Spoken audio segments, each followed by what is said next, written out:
दल सुरक्षा और अधिकारों की रक्षा के लिए क्या पर्याप्त कदम उठाए जा रहे हैं?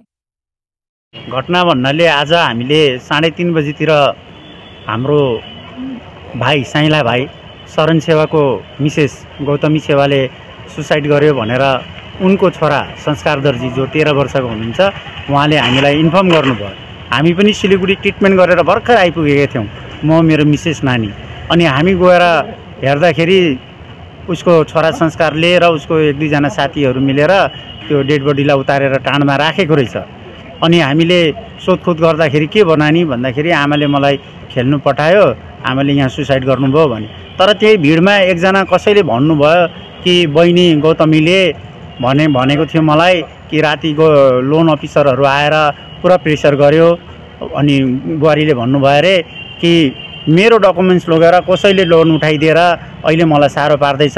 अब त मेरो हस्बेन्ड सिलिगुडीमा काम गर्नुहुन्छ, मेरो हस्बेन्डलाई पनि थाहा छैन भनेर उसलाई एक प्रकारको लाज भएको रहेछ कि उसको डकुमेन्ट्समा अरूले पैसा उठाइदिएको रहेछ। अनि त्यो लोन अफिसरले चाहिँ भन्दो रहेछ डकुमेन्ट्स आपका है, आपको ही देना पड़ेगा भनेर धेरैचोटि प्रेसर गरेको रहेछ। अनि भन्नुहुँदै थियो अरे कि बुहारीले कि मलाई त धेरै प्रेसर भयो, मेरो हस्बेन्डले सुन्यो भने पनि अप्ठ्यारो हुन्छ, म त सुसाइड गर्छु होला भन्दै थियो अरे। ठिक्कै आज 3:30 बजी यो घटना घट्यो र हामी दुखित छौँ। यो यस्तो नहुनुपर्ने कुरो। अहिले पनि हाम्रो यो क्षेत्रमा यसरी नै फ्रड डकुमेन्ट्सहरू जम्मा गरेर एउटा राम्रो घर परिवारको बुहारी आज सुसाइड गर्नु पर्यो।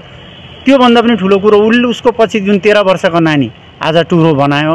म यही नै चाहन्छु सरकारलाई, यस्तो गलत कामहरू हाम्रो क्षेत्रमा नहोस्, रोकिदिनुपर्छ भन्दै यति नै मेरो भनाइ छ। उमेर कति होला उसको 40 देखि 42 को छेउछाउ हो। निवासी चाहिँ हो दलसिंहबाट। हाम्रो क्षेत्रीय लाइन हाम्रो साइला भाइ शरण सेवाले विवाह गर्नुभएको, बस्नु चाहिँ हुन्थ्यो डिग्री लाइनमा। उहाँको जन्मस्थान चाहिँ हो 7 तली चिया बगान। तपाईँको शुभ नाम? किरण सेवा। म उहाँको माइला जेठा छु।